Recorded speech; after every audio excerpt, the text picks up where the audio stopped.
Hello, everyone, and welcome to another community conversation on the health crisis at Share all the resources of personnel. That's a great Another question, element and I would is direct them to road the thinking diet. outside the box, trying to come up with new ways And of as moving. you already mentioned, the city is Let's try to keep these numbers from doubling. It's really important that hope you watch home. First, I want to say thank you for inviting me to the show.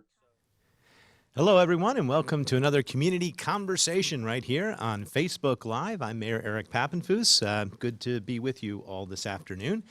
Today's topic is going to be a couple of federal programs that you've heard about if you're a regular watcher of this show, but we're going to get some updates on where they stand. Those being specifically the new rental relief program, which is trying to provide relief to renters in the city of Harrisburg affected by COVID, and round two of the Neighborhood Business Stabilization Program, our partnership with CREDIC and the Regional Chamber. We've got a lot of great guests today. We're joined by Lily Williams with our Department of Building and Housing, and Melissa Stone, who is the Vice President of Economic Development at CREDIC and the Chamber. We've got two small businesses owners here on the show today to talk about their experiences, Michael Payne and Jenny O'Neill. And when we talk about the rental relief program, we're going to be joined by some landlords. We have Sean Maurer and Wallace Macon on the show. So it should be excellent. And we're going to begin with Superintendent Chris Selmer, who's got some important updates for the Harrisburg School District. But before we turn to the superintendent, I just wanted to go over a couple general announcements for everyone. First of all, we're very thankful that we had a safe and relatively quiet past week here in Harrisburg. Despite concerns, which were legitimate concerns based on actual fears, we were fortunate in Harrisburg not to have any disruptions. There were a handful of protesters. There was an overwhelming security presence. Everything was peaceful and calm, and we're grateful for that. Best always to be prepared. We certainly were, and I want to thank the National Guard, many of whom came out and walked side by side on patrols with the Harrisburg Police Department and really did a terrific job. So it was a massive coordinated effort. Luckily, we didn't have any issues, and we're in a much different place than we were even a week ago. Also, this past week, I signed an extension for the moratorium on evictions for non-payment of rent. And we might talk a little bit about that when we have our conversation with the landlords and we're talking about the rental relief program. They sort of are flip sides of one another and they go hand in hand. It's a very serious power. Again, this is based on the emergency declaration the city is currently in, and it's based on a philosophy of not wanting to have people lose their homes in the midst of a pandemic and certainly in the midst of winter. It is extended at 30-day intervals because it is such a significant power and it needs to be done judiciously. We determined at least another 30 days was warranted. So that's going to go through a date now in February, and we'll sort of be taking this one 30-day interval at a time. A general comment on street sweeping, because we get a lot of questions about this this time of year. Yes, we are asking you to please move your cars.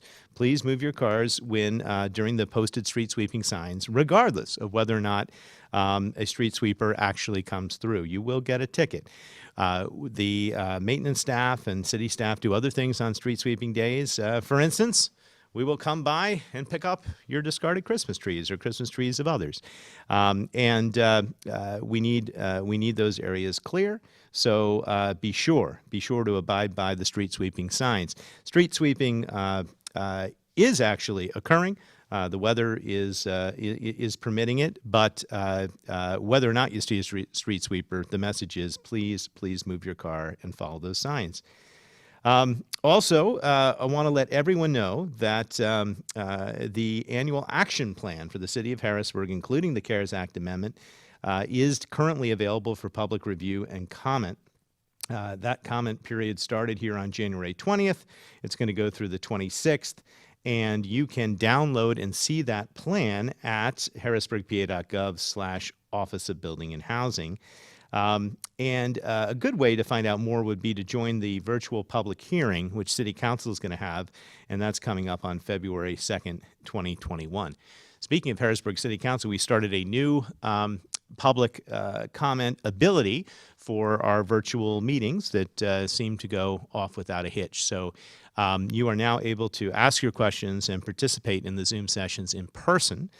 You do not simply have to email your comments, and I think that's been a positive change. So please participate in the upcoming workshop and the upcoming council meetings. There'll be a lot of interesting topics as we tackle affordable housing and the comprehensive plan, and then we start with the federal funding for the action plan. Again, this is the very same federal funding and action plan that we're talking about today in the context of the Neighborhood Business Stabilization Fund and the Rental Relief Fund. So how we spend those federal dollars is incredibly important to the community, and we welcome your participation and your comments.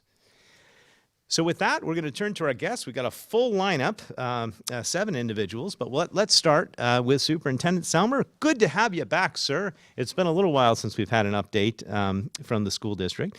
And you made news this week. I think we all saw that in everyone's mind is what I see as a positive thing, which is the potential return to in-person learning. So the question for you is, what is the current status of preparations for that in the Harrisburg School District?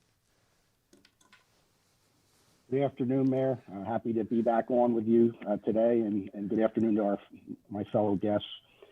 So we did announce this week that we're looking at a March time frame, and we're hopeful with a reduction in COVID positivity rates, reduction in incident rates throughout the community, that in the middle to end of March, we would be in a position to return students, small cohorts of students, for some in-person blended learning instruction. Back in the fall, if you remember, Mayor, we were preparing to do so in the second week of November, as the data was demonstrating in late September, early October, there was a significant, reduction in COVID cases.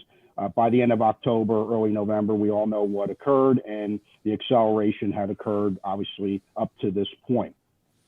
We are looking as a school district and hopeful by March that we're going to see positivity rates that are not in double digits, incident rates per 100,000 that are trending down towards 100 or less per 100,000. So we still have a ways to go. I mean, last week's data was 361 per 100,000 and 15.1% positivity rate.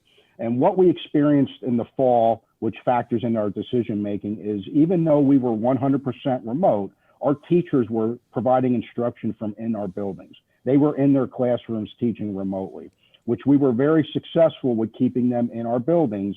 But what had happened is at the end of October, early November, when the numbers started to climb above now 5% positivity threshold, incident rates started increasing towards 100 and above, we started having cases happen every day. So there's absolutely a staffing piece to this formula. The other big piece, and we mentioned that this during the week, is that we have a survey that's out for our families. That survey is in English and Spanish. It's posted through the end of the month, and that is a critical survey for our families to complete for each child they have in the Harrisburg School District, because part of this return is going to be a capacity evaluation, because no matter what we do in March, we are going to have to maintain 6 feet of social distancing in our classrooms, and we're going to have to wear masks and have all the PPE in place and all those safety requirements. So there's what we want to do, and then there's going to be the capacity of what we can do. So that survey is going to be critical, so we know definitively the number of parents that would like to return their student for some form of small cohort blended learning model. Our focus would be first on our special education population. We would move to our elementary, and then hopefully by the middle to end of spring, we could offer something even beyond that. But that is our focus. That is what we're planning towards. That's what we're working towards. But ultimately, since the summer, we've said that the numbers, the spread, and what's happening with COVID ultimately is going to drive the decision. Because again, we have capacity issues, but we also have the concern of infrastructure to make sure that we have our buildings in a state that can support having individuals within our buildings. And we've been, providing that preparation this entire time from an HVAC perspective. So we feel like we will be ready to go, and we're hopeful that the numbers drop and give us the opportunity to do so.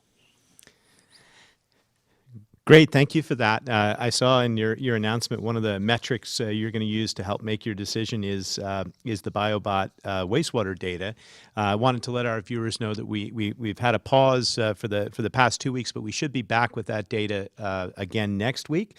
There was a sort of switch in how Capital Region Water was doing testing that started with the beginning of the new year. So we look to have that data back up and running, and I think that is a good metric for you to use.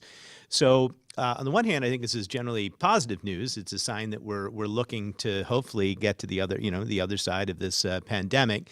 Are you saying that whatever you envision in March, based on the survey results and based on the health data, is going to be voluntary? Are there going to be any grades that are requiring all students to return, or will it definitely be still a hybrid? It absolutely will be a hybrid blended model with options. So if a family responds to the survey and even in March they are not comfortable and they would like to keep their child on a 100% virtual platform, they will have that opportunity to do so. Vice versa, if a family answers that they're comfortable and they would like to return their child for in-person learning, we're hoping we'll be able to provide some hybrid blended model to be able to do so. So really, we're going to try and by March to accommodate all our families and all our learners with a model that they would like to be part of as we finish up the 2021 school year. Is any of that contingent on vaccines being available for teachers and staff? And do you have any information about what school districts are currently being told in terms of when you might expect a rollout for those key individuals? As a school district, we are closely monitoring the vaccine situation. That alone will not be the deciding factor. To me, it's going to be the data, the positivity rate coming down and the incident rate coming down. And why I say that, Mayor, is there was a significant change that occurred about a week ago with the 1A and 1B groupings for the vaccine distribution. And because there were certain individuals with certain health criteria that now have been moved into 1A, that's going to delay educational staff who are 1B from having access to the vaccine. So while we would love to see, very clear access for our staff, and we are having conversations with how we can make that process easier when it becomes available, I don't believe as a school system we can count on that given the most recent news and given the very public news we've heard nationally about the strain of even being able to provide enough vaccine, the logistical struggles that we're seeing, et cetera. So certainly it's something we're monitoring, but that alone will not be the final decision.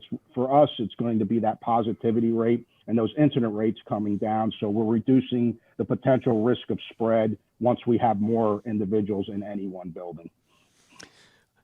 Okay, thanks for that. Understood. And a brief update from last week for the city. As you know, we've put in place a mandate for our city employees and first responders. But even with the mandate, the vaccine is still not available, or there has been no availability in the past week. And we still have police and firefighters that have yet to be vaccinated. So as you say, by adding more to the 1A list, we can't. I believe most city workers are still in the 1C group. If teachers are in the 1B group, it's still going to be a while in Pennsylvania. But hopefully, with the new administration, with the focus, with new vaccines, and with everything else, we're going to get this going, and it will coincide with the return to in-person learning in the spring, and hopefully everybody will be able to do it safely. So thank you so much for the updates, Mr. Superintendent. Any final comments? Mayor, just one other final comment on our Harrisburg Virtual Learning Academy program. That's a program we launched at the beginning of the school year, which is a 100% asynchronous learning program. We have made some modifications for our K-5 programming. There will now be live lessons that students in that program will be able to log on and receive those live lessons. But if they're not available, because of, family, and they need more flexibility with that schedule. Those lessons will be recorded and they can go back and watch those. Plus, that instruction will now be delivered with Harrisburg School District teachers K-5. And then for the start of next school year, 6 to 12, will be Harrisburg School District teachers. So we're very excited about those modifications and changes we're making to the program, because it is our goal to have robust choice for our families in the Harrisburg School District as we come out of COVID. And that is our plan. That's what we're working towards, and that's what we will provide as we move forward as a school district. So again, thank you for having me today, Mayor. Thank you very much for those updates. Appreciate hearing from you. And we're going to turn now to Melissa Stone. Again, she's the Vice President of Economic Development for the Harrisburg Regional Chamber and CREDIC. And you may remember her from back in, I guess it was early December or late November, when we announced with great fanfare that we're going to move with round 2 of the Neighborhood Business Stabilization Program. Since that announcement and the opening of the application, I understand there's been a lot of interest, and we wanted to have you back, Melissa, to basically give everybody an update on the program and where we stood. So let's start with the basic question of when you opened up the application portal, what was the response? Well, first of all, Mayor, thank you very much for giving me the opportunity to join you today. It has been a wonderful partnership with you and your staff on this project, this program.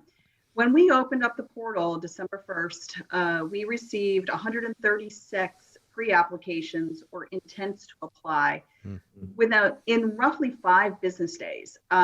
Now, most of those applications or pre-applications were requesting a little bit more than the maximum grant amount.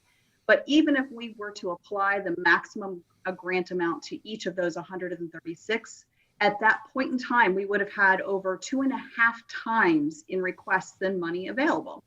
So it was a pretty quick turnaround. And shortly thereafter, we decided to close the portal and work on what was submitted. We took basically another week after that to contact people, to set up secure email with them so that we could give them all of the forms and they could submit their information. I am still reporting to you that we are trying to get through all of them. Some slow responses and other troubles that we've experienced, but we have about 30 to 50 of them that are fully complete. Some of them have been vetted and considered by the city. Some of them are being received still. Okay, so 136 pre-applications, boy, within the first 5 days, a relatively rapid closing of the portal, both not unexpected. We knew the demand was there. I think one of the takeaway lessons is, from a business standpoint, is that when these opportunities do become available, you've got to be ready when those windows open, and submit your materials. You mentioned that. How many of those applicants basically have been approved, and how many are still working? Can we get a little granular on the numbers? Let's get into the numbers. So out of 136, 30 businesses responded with pretty complete applications, and we were able to work through them fairly quickly and get them into the city's hands for consideration. 16 of those have received notice of being awarded some money. 19 more are complete and will be sent to the city very soon. 44, unfortunately, were ineligible for various reasons. Maybe their taxes weren't current, their city license wasn't current, or they didn't meet other parameters of the program as described on our webpage. Some just withdrew. 32 of them or 11, excuse me, simply stopped responding. So we had to withdraw them. And 32 are still deemed incomplete, but show promise. So those are the ones we are diligently working on right now. All in all, we should have 81 various businesses requesting over $780,000, which is more than the $500,000 that is available. that's available right now in this round, and we can talk about part of this is gauging the need and figuring out what the demand still will be as we move forward, because potentially there are additional resources that we can put towards it. So I'm hopeful. It's surprising to me to find that you're still having trouble getting complete applications from some of the applicants, especially given that they started the process, the funds are potentially available, but I guess that speaks to with any new program and any new administration of programming, there are going to be some things that you experience that you learn from. So what have been the challenges so far for you in administering the program? There's a mix of things. First of all, I think the biggest one has to do with the fact that, and we mentioned it in the first go around, or the first presentation, this is a regulated program. It is federal funds. It has rules and compliance requirements, and it gets into detail as to what's eligible and what's not. So I think the biggest challenge that we observed is that despite the information that we put out there for everybody to review, the devil is always in the details. So a lot of detail was provided, but I'm as guilty as everybody else. I go to a web page and I focus on, the click here links and maybe every fifth word. At the end of the day, those details were extremely important, and it slowed down the processing because of various applications that were not eligible to start with, that exceeded $1 million in revenue, that had not been open for 1 year, just as some examples. I think that our learning process is in the two-tiered approach. We were very concerned with making sure that each business had a secure method of submitting their materials to us, using our encrypted email server, that we took a two-tier approach, that being a pre-application, which generally focused on eligibility, and then this secure email method so that they could submit the full information in a secure manner. Going forward, if we have to do a second round, or if we assist the city in any future programs such as this, I think that what we'll do is we will do one full application, not two tiers. We will get all of the answers up front and then worry about getting the information securely from the business afterwards. Some businesses simply were not able to use the secure email system. Some businesses don't have the greatest access to be able to scan documents and put them in email to start with. So I think going forward, the one-tier approach, one full application, all the information written and submitted up front, and then we can work with each business individually to set up what is the most secure for them. Great. So if we do have another round, we'll revamp the process slightly to make it clearer and to make sure that we get the information that we need, and those adjustments can be made. But let's. It sounds like we've got several dozen businesses here that are that have been passed on to the city or about to be passed on to the city, which are going to be getting funding. We've got a couple of those businesses here, which we'll talk to in just a minute. But what should those businesses or any of the businesses, as you finish the review of the application and deem them or give them an intent to award, what should they expect as next steps? So once a business is chosen to receive a grant award, then CREDIC will work with that business.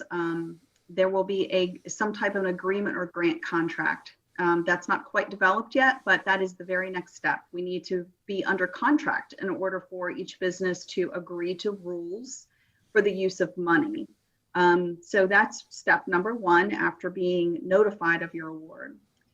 Step number two is going to be in order to prepare for that final reimbursement of funding. And because this program is dependent on showing that the business has incurred and paid for certain eligible costs. It becomes very important that each business keep very detailed records.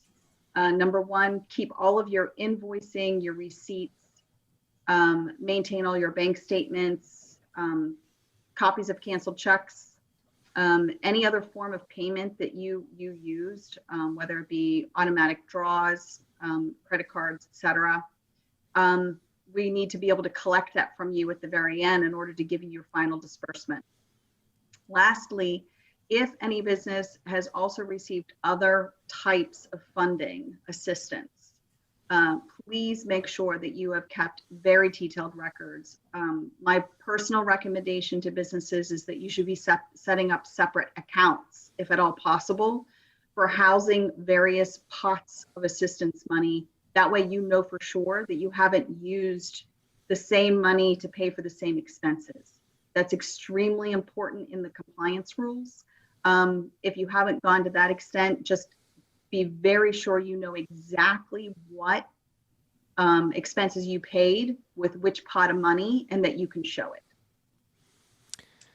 Okay, great. So once more, in sum, it sounds like there are at least 19 businesses that have already received the intent to award. There's another, I think you said 16 or so that are coming over shortly. That brings us to the mid-30s. And then there are the remaining applications, more than enough if you're still working on getting complete with the business owners.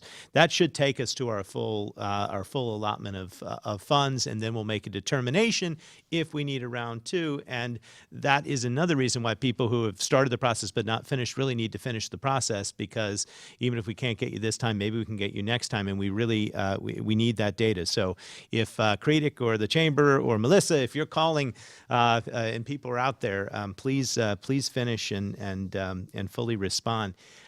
Here's a question, and I can ask this of Lily if you're not sure of the answer, but just as a business owner. So if they've received the intent to award, but not yet signed the contract agreement, are eligible, are the expenses that they're occurring right now going to be retroactively eligible? So, you know, the rent for January, is that retroactively eligible? Does it start from the date of the intent to award, or does it start from the date of the contract signing? That would go to you, Melissa, if you know the answer, and if not, okay, yeah. I thought you were questioning Lily. Yeah. The way we have it set up right now, and as long as we get these done by the end of January, we should still be in good compliance. We were focused entirely on eligible expenses incurred for January, February, and March of 2021. Okay. So even though you're getting your notice of being awarded money in middle of January or end of January, even if you sign your grant contract end of January-ish, those records from all of January, February, and March are extremely important. Those are the eligible expenses that we're looking at. That's the 3-month window that we're considering. Great. And I just asked that because I guess that means if you're a business that has is still in the process of completing the application, not yet received that, even the intent to award, you need to make sure you're doing the proper record keeping even right now as we're in the new year. Great. Thank you, Melissa. Let's turn to a couple business owners because I actually have a question on this specific topic. Oh, you want to jump in with that? Okay, Yes, great. I know that Melissa has to leave for another appointment soon, so wanted to make sure we get this question in. This is from Carl. He asks, what deemed a company as non-responsive? Did they not respond to emails and or phone calls after 1 or 2 or 3 times? Or did they not respond within a week? If you can give us some more details on that. A lot of businesses we attempted to reach by secure email first and realized that many businesses either were not receiving them or didn't recognize them. So we went to a round of emailing from just a normal method, our normal server. It would just look like anything else that would come into your inbox.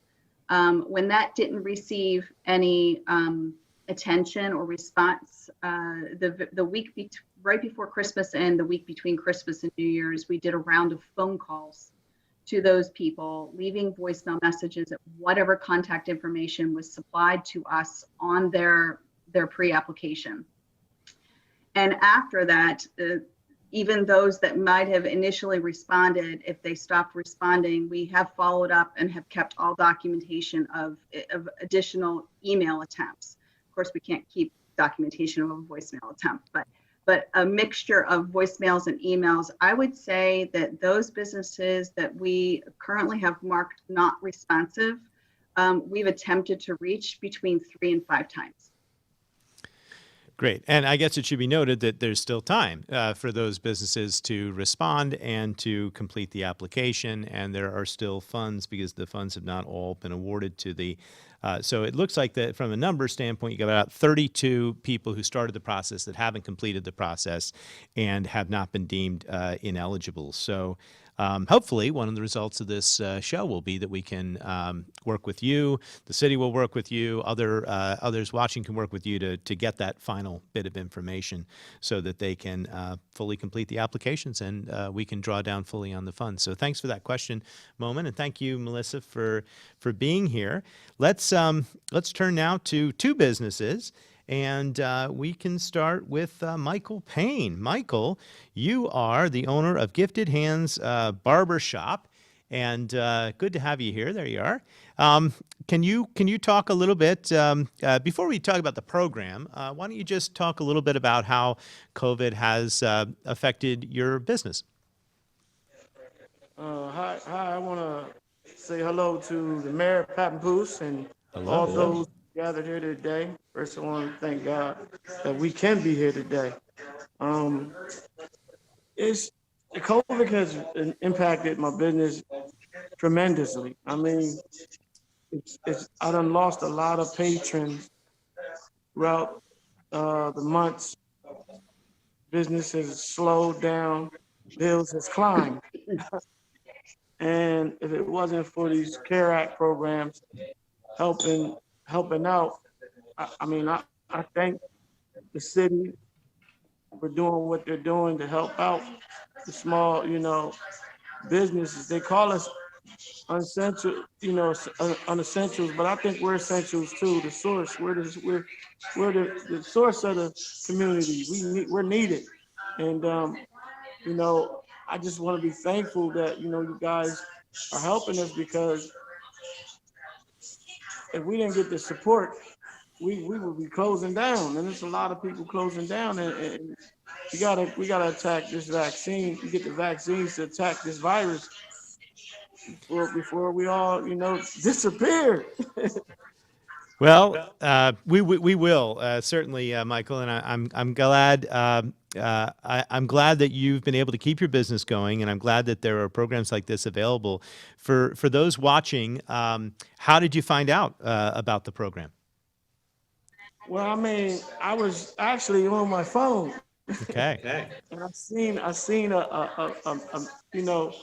an advertisement come across my phone, and I looked at it and I was like, wait a minute, we getting some help here. And I jumped on it, and then I seen it also again on the news.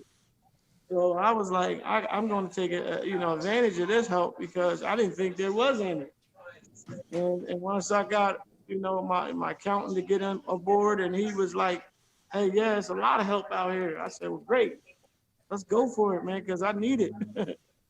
I'm like, my rope, I was about to give up. But I thank you guys, man. Like, you guys need it.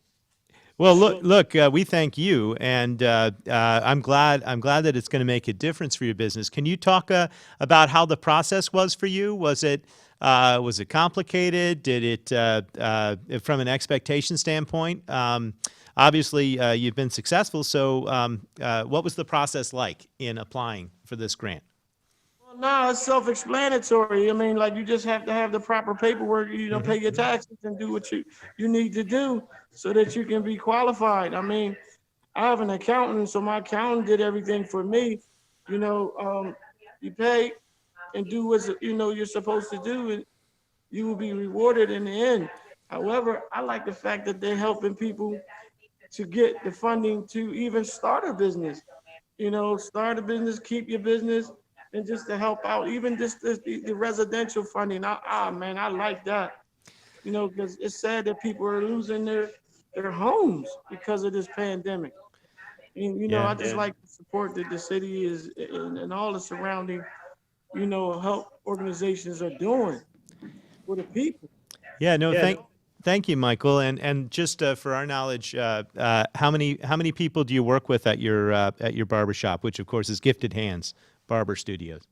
4, but 2, I did, I had to let them go because of, they were sick and they didn't want to meet the requirements of CDC. And I'm not doing that. My patrons come first, safety's first. So if you don't want to follow the rules, you can't. So I still got 2. And, I'm looking for new constituents. I like to help the community as well. And, we do blanket drives for the homeless every year. And we help out as much as we can to the homeless. Good. And it's just unfortunately, good help is hard to find. No, I understand. That's one of the challenges for all small businesses in this during this crisis is how to maintain your employees, keep them safe, keep your customers safe. Looks like you're doing a good job of that. Do you want to just let the public know if they're interested in a good haircut, how they can track you down, where you're located, what your hours are, what's the best way to make an appointment? Oh, sure. Like, I'm gonna step out here for a second. It's right here at 1008 North 3rd Street. Yep. Come to Gifted Hands Barber Studios. Why put God's blessing in someone else's hands? This is where it's at, 1008 North 3rd Street, where we make you look marvelous. But you gotta wear a mask, that's first. It's appointments, only. I can't stress that much. You got to be safe. You got to be safe because you can get yourself caught up out here with this virus, and that's something that I'm not trying to do. So you want an appointment, you contact this number right here for appointments. 717-510-0609. Ask for Mr. Payne, and I'll accommodate you, set you up an appointment, and we go from there. Great. Hey, well, thank you so much for joining us, Michael. Really appreciate it. I'm glad you're able to benefit from this program.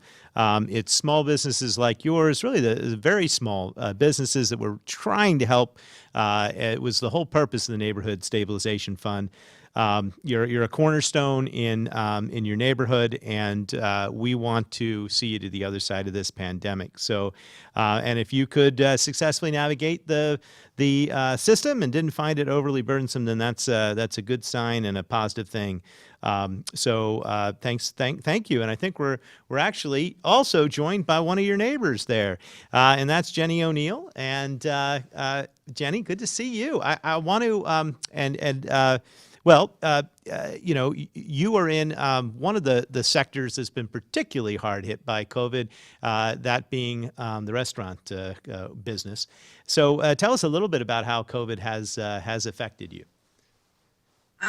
Well, 2 locations. The first one in the Broad Street Market was closed for a little while. And then the second one on the corner of 3rd and Bose, we actually were pretty lucky. I mean, we serve pizza. It is made to take out. So when we lost all of our seating, we kind of pivoted pretty quickly to doing some more to go. And the community has been super supportive of us. It's been kind of amazing. We've lost our lunches completely, not as many people working at offices. So we've really moved to nights and just serving our community that is really close by. So.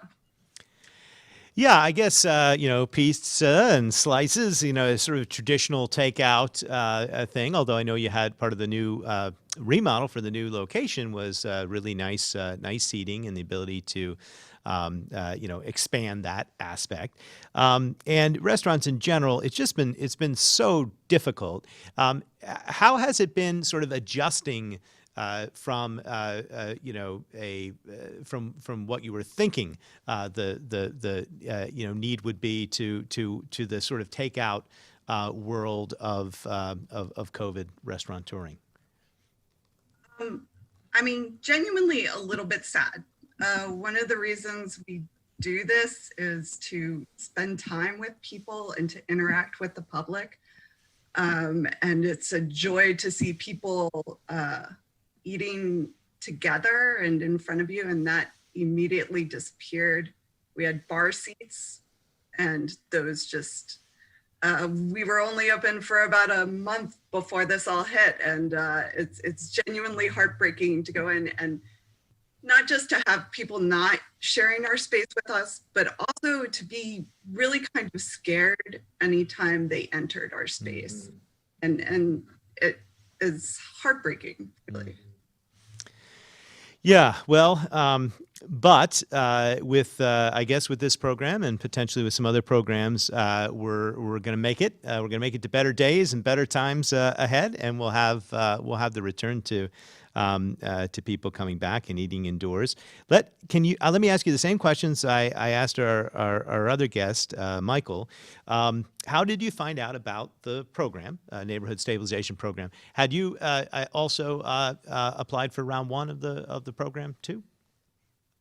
Yes, we applied for rounds, and the advertisement, I mean, I found out about it from several different sources. It was on the news. There's a small business group in Midtown, so Jamal, the city's coordinator, know about it. It's just been, information has been there and spread pretty quickly, and that part's been great. And like Michael, I rely heavily on my accountant and got all the numbers together for us. I mean, I think there is a big benefit to paying everybody on the books and keeping track of your expenses, and it makes and it means that you have a safety net in this time when you need it. Yeah, I don't think accountants get enough appreciation generally, Moment. So we're going to appreciate them. All small businesses benefit from good financial advice and having an accountant. While it isn't a requirement for applying for the grant, I guess in both your case and Michael's case, it certainly made it easier because helped you complete the program. You had applied to round one. Round one was with a different source of money, so it didn't have the same. It wasn't a reimbursement grant. It didn't have the same criteria for applying. And so you'll have an interesting perspective because you're going to be able to evaluate both programs. But can you talk a little bit about, first of all, was it relatively easy to do for you? And second of all, what is the money going to mean for your business? Yeah, it was relatively easy. I mean, it's all these programs, you just have to take your time and follow the instructions and make sure you get all the details right. What it's enabling us to do is keep our staff on. If we didn't have extra funding, then we would likely close for lunch and cut shifts and let go of staff, because that would make the most sense to do right now. It's a strange time to operate in, but it does allow us to, and it allows us to be open for the community and be available for those guests who are still coming in and ordering, even though it's not quite meeting our costs for those hours. So that's been really, really helpful to help us maintain our team. Right, and that's why that's an eligible expense. And if you were to let your staff go, that would have a ripple effect. The staff wouldn't have the income, then potentially couldn't pay their rent. It all sort of trickles down. Rent also being an eligible expense here is something that we're going to talk about here in a moment as we speak to some tenants about the rental relief program on the residential side. But it also matters for small businesses. So, well, thank you for the update, Jenny. Anything you want to tell us about Need? Oh, I don't know. Come on, Broad Street Market. It's an amazing place, and it's still there. And there, it's you can still see your neighbors at a social distance there. Well, I will say I had a honey badger 2 nights ago. We are into the bake it yourself kits, which we pick up from Radish and Rye down the way, but come from you at need, and it's a fun thing to do with the whole family. Make your own pizza at home. We can't do it as well as, of course, the professionals do in your professional oven, but it's been a nice addition to our sort of COVID family dinners. So thank you. Thank you for all that you do. All right. Well, that is the Neighborhood Business Stabilization Plan. Lots of good information there. And again, the city is contemplating potentially a round 2. We just need to complete round 1, get all the money awarded, see how many more businesses need potential help, and we'll address it at that time. And one of the key players in all this is Lily Williams, who is our interim director of building and housing. Lily, nice to see you. She's been working with Nona Watson, and she's sort of on the city end here as the administrators of the program, and she'll be getting those contracts and whatnot out to the businesses in the new year. So we're excited about that. Appreciate all your work on that. Let's shift gears now from talking about businesses to talking about landlords and tenants, and talk about the other program that we have going, which is really making a difference and been very successful. And I'm looking forward to you sharing an update on it. And that is the rental relief program.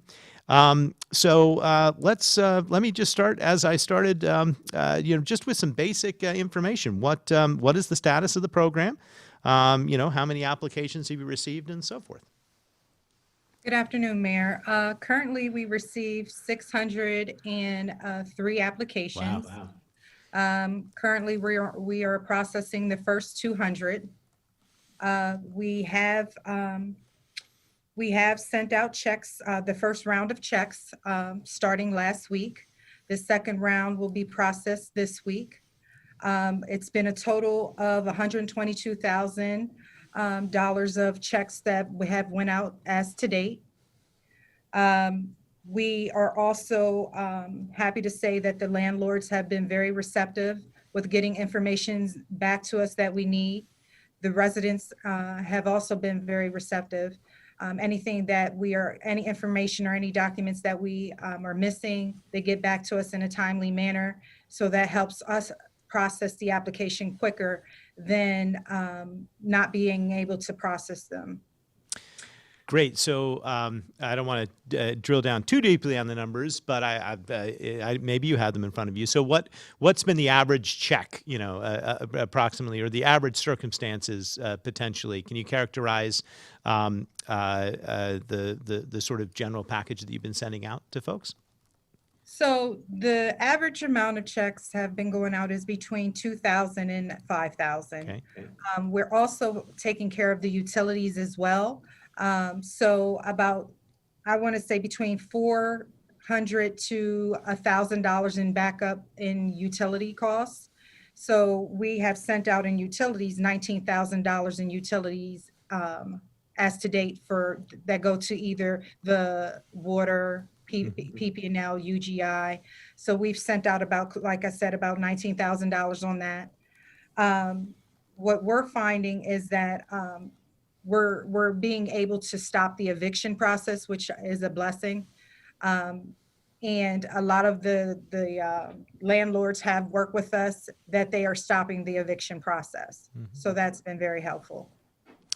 Right. Yeah. And we're going to talk about that with the landlords in a minute. Obviously, we have an eviction moratorium in the city, and that can be a hardship on landlords who aren't receiving rent, but we're coupling that with the rental relief program that will hopefully make it possible for some people to pay rent that otherwise couldn't. So it's sort of a two-sided coin here. Let's talk a little bit about, so of those that have received a check already, how did you find the review process? How straightforward was it on your part? And then what's the schedule for the rest of the folks that have applied? When should they expect to potentially hear from you? Okay, so we're processing checks every 2 weeks. So checks should go out. We're doing them 50 batches at 50 residents at a time. We are also I say that the most challenging thing is to be able to get the information back. Yes, they have been very, very receptive. However, sometimes they're not understanding the process, or we have to wait for the ledgers to come in, because the rent ledgers are the most important aspect of it, because we have to make sure they have been late due to COVID. That is one of the guidelines, that if it's not due to COVID, then we would not be able to process the check. Okay. And when should somebody, potentially expect to hear from you who's put in the application but has not yet heard? Okay, so the deadline that every resident will hear from us will be January 29th. I checked today, and most residents should hear by the end of business today, but we're just giving it to January 29th, just in case there may be a couple we don't get to. So everyone should hear by then. Great. Now, if someone is denied, for any number of possible reasons, maybe it wasn't due to COVID, or maybe they didn't have the proper paperwork, or they missed the deadline, or something like that, what is your message to them? Are there other places that people can go to get some sort of rental relief? Yes, there is. We refer them to the help office. That number would be 717 238-2851. We also have given funding to the help office, and they are going to get additional funds to help with rent relief as well. Okay. And what is it looking like in terms of, obviously, they're limited resources at the moment, as with all of these programs. What is it looking in terms of how much demand will there be that will probably exceed the program? That's part one. And then do you think you'll be recommending that we do a second round? I do think that we will need a second round, because I don't believe that we're going to get to the full 600 applicants or residents that applied. So I do believe that there will be a second round.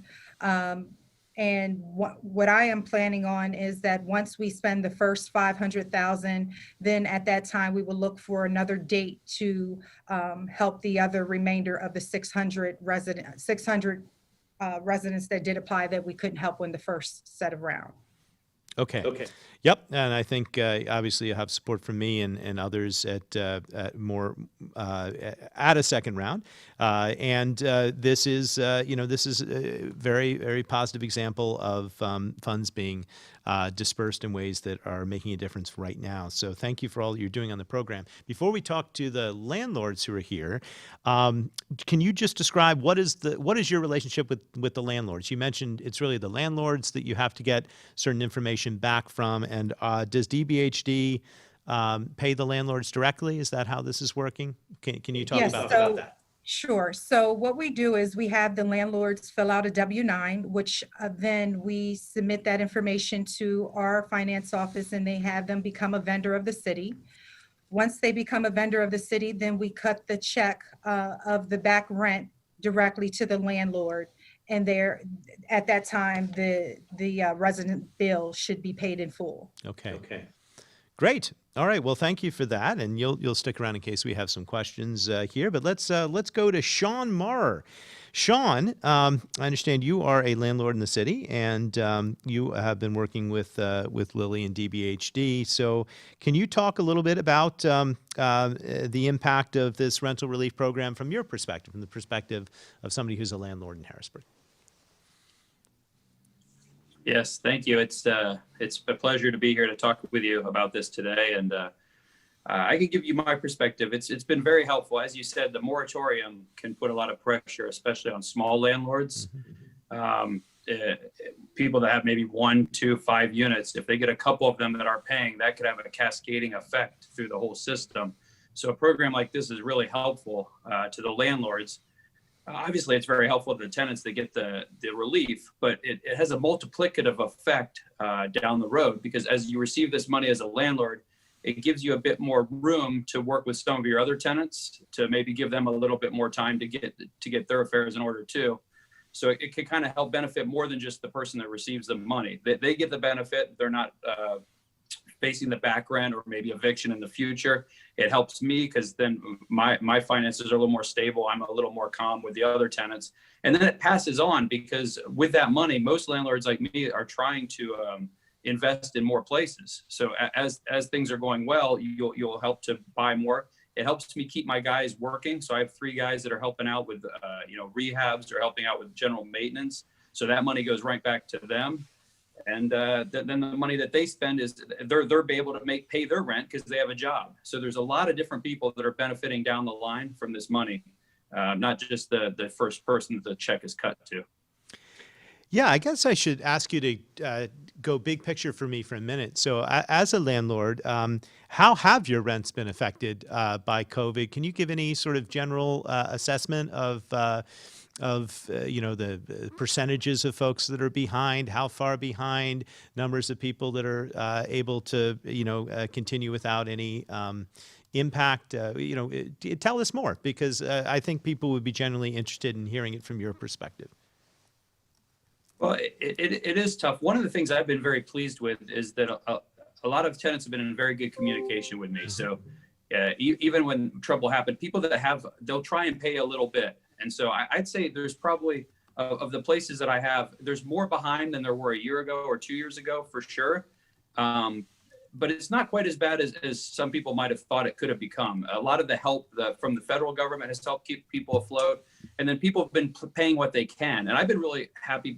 The moratorium is a very serious thing, because people that wanted to could basically just not pay. Some of them have not paid since April. And there's other people, though, that knowing that they don't have to pay still are paying. And that's one of the things that's been I've been very happy to have happen. I've been very impressed that some people are really paying what they can. So I'd say I'm about 20% of my people aren't caught up to 100% right now.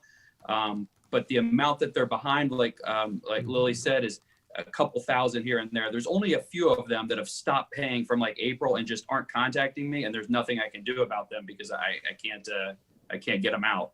But most people are just a little bit behind, and they're trying their best. And I think, as things get better here in the next few months, I think we're doing a good job of making sure that we flatten the landlord tenant curve to make sure we come out of it okay. Not putting a bunch of people out of their houses, which would cause a big problem, and not bankrupting a lot of landlords, which would cause a different problem down the road.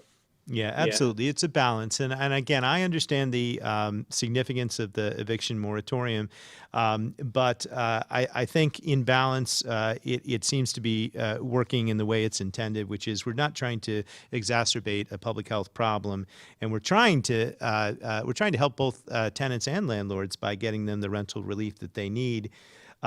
It should also be noted for the eviction moratorium, it does not apply to anything other than non-payment of rent. So, if there's a criminal activity, it doesn't apply, or if there's an abusive tenant, or if there's somebody who's done damage to the property. This is not what we're talking about here. This is purely people that are impacted financially by COVID. Now, maybe there's some that are taking advantage of the system, but at the same time, the overwhelming majority of people, as you yourself describe, are trying to make a go of it. They're trying to make payment plans. They're trying to be in good contact, and we're trying to help them. Can you share a specific success story of maybe a tenant? I should say as well that, obviously we weren't able to get any tenants to come on the show, and I understand why, which is why we're talking to landlords. Not everybody wants to publicize the help that they're receiving, and I respect that. But can you just talk generally about how it's made a difference maybe to some of your tenants? Yeah, I talked to 2 of my tenants that said it was okay to discuss their stories. I won't use their names, but one of them's an Uber driver, and as you can imagine, there's not a lot of people moving around when they're told to stay put, and so it's been very difficult for him to make his money, and this has just given him enough time to branch out into some other freelance jobs. He's got 3 kids, and so it's made a huge difference for him. It's just given him that pause and that time to reset what he could do, given that Uber's kind of gone downhill. The other person working at an insurance firm wasn't able to continue with their job because of COVID, also has kids, but having this bit of time frame has given them a chance to be able to get a work from home job. So again, with that, just the amount of time that this money is allowing them to cover their back rent, they would have been right up to the limit of where they, in a normal situation, probably would have been able to stay in their place. Both of them have been there with like you said, the moratorium has done its job there. They've stayed in their places. And now with this back rent, they're caught up and they're over the hump because both of them have moved on to different jobs. So that's been really helpful for them. And I'd also mention that, like I said, down the road, the other effects that it's having is when we stabilize the market in Harrisburg, it helps us as a city because we're competing with investment dollars. I started investing 10 years ago in Harrisburg. My neighbors out in Hershey invested. People in New Jersey that are friends of ours have now started investing. We have people from Argentina that are choosing to invest in Harrisburg over Orlando and Detroit right now because it's a good market for investors to be in. Programs like this help to keep that market stable and keep it as an attractive a place for people to invest, which is good for everyone. Sure. Yeah. Thank you. Thank you for sharing that with us. And maybe we'll have some questions here at the end. But I want to go to Wallace now. Wallace Macon, you are also a landlord. Also wanted to share your experience with things. So Wallace, can you talk a little bit both about how COVID has affected your business as a landlord, but also how potentially this rental relief program is a positive? Sure thing. And thanks for having me on today. I definitely want to give kudos to Miss Williams and her office. They they actually were a lot of help with me finding out information about this program.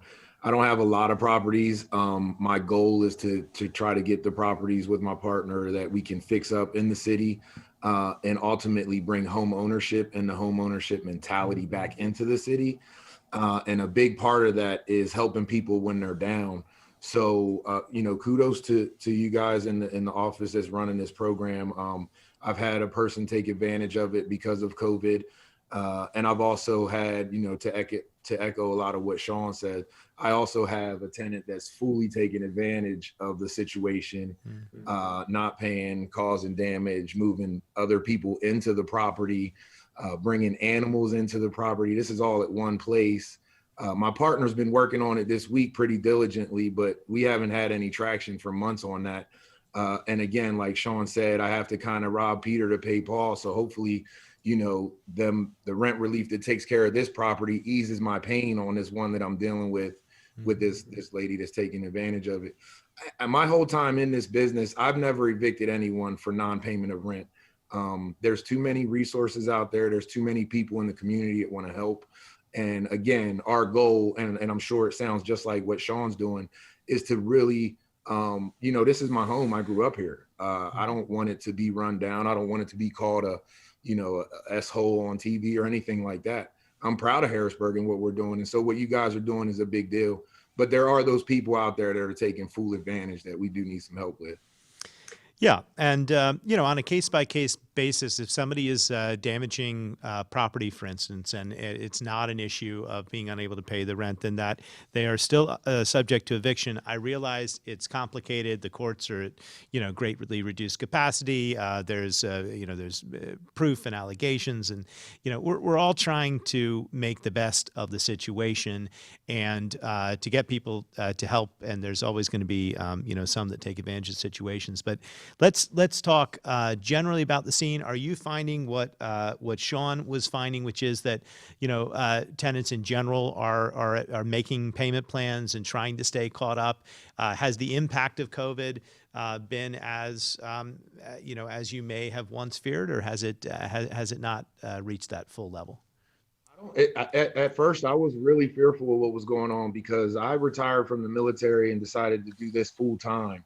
And so it was right around the time when COVID was starting and everything was being said, the landlords are going to get hurt and this and that. But again, folks are resourceful. They're doing what they have to do, communicating. And I think that goes to the credit of the landlords as well, because, the good ones out there that are trying to do the right thing, those people are really benefiting from these kind of things. So I've had a couple people fall behind. A couple people applied to help ministries that was mentioned before, and they're getting back on track. And again, they're resourceful and, we treat it, that's their home. We don't look at it as like a property or a temporary. When people move in, I really, I've been in that situation. I want them to know that this is your home and we're not just trying to, take your money. Ultimately, if you could buy this home and it'll be cheaper for you than your rent, that's the road that we want to go down for people. Great. Well, good to hear from both you and Sean and landlords that are willing to work with tenants and reminding us all that we're in this together and the ripple effect of things if we don't have programs like this and the neighborhood business stabilization program in place can be much worse and that happily things are not as bad as maybe folks feared. Also, with the vaccine coming and with new administration in Washington, I'm hopeful that the second half of this year is going to be a lot brighter than the first half of this year, and we're going to continue to make progress moving forward. We had our update from the school district. We've had our update from businesses and landlords. Moment, I think it's been a great show. We are pretty much out of time, but I bet there's been a lot of commentary back and forth online. Is there anything you want to ask our guests before we sign off? Yes, I think we have time for one or two more questions. Okay. This one is for Lily. We have a question here. When stating due to COVID, is this only for those being directly affected, for example, sick or business shut down, or is indirectly affected also considered? For example, hours being cut back, homeschooling, a sick family. To all questions. If anything pertains to if they have to be laid off due to doing homeschooling to help their children, yes, they still qualify.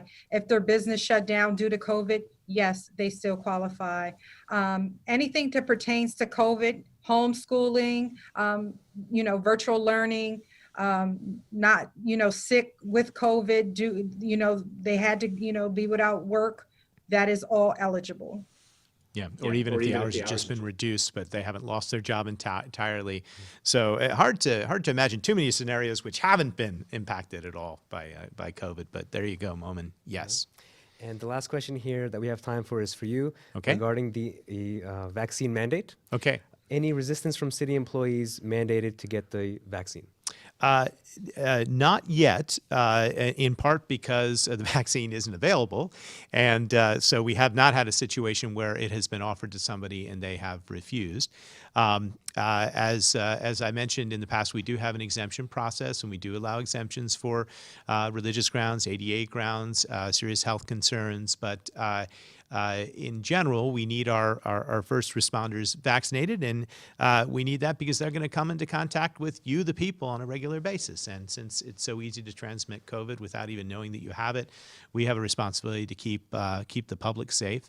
And we don't get to pick and choose. A firefighter does not get to pick and choose in performing CPR or racing into a burning building, has happened this past week. And so we've got to limit exposure in those types of interactions. So I think there'll be more discussion. We've talked to the unions about it. We are beginning our educational campaign, and I think that's a big part of it. I think some of the resistance to the vaccine is just based on people not knowing enough about it, and the more we do that, the better. We're also going to have new options for the vaccine, as well as we're going to have examples of more people having, had their second shot and going through the process. So I think it's going to become easier as we move forward. But in reality, since the mandate was forward-looking in that we were preparing for a time when the vaccine would be available, and the vaccine is still not available. And so we'll end on the same note that we started the show, which is that we're looking forward to a time when the vaccine is widely distributed. Mm-hmm. And just a reminder to folks, harrisburgpa.gov/coronavirus.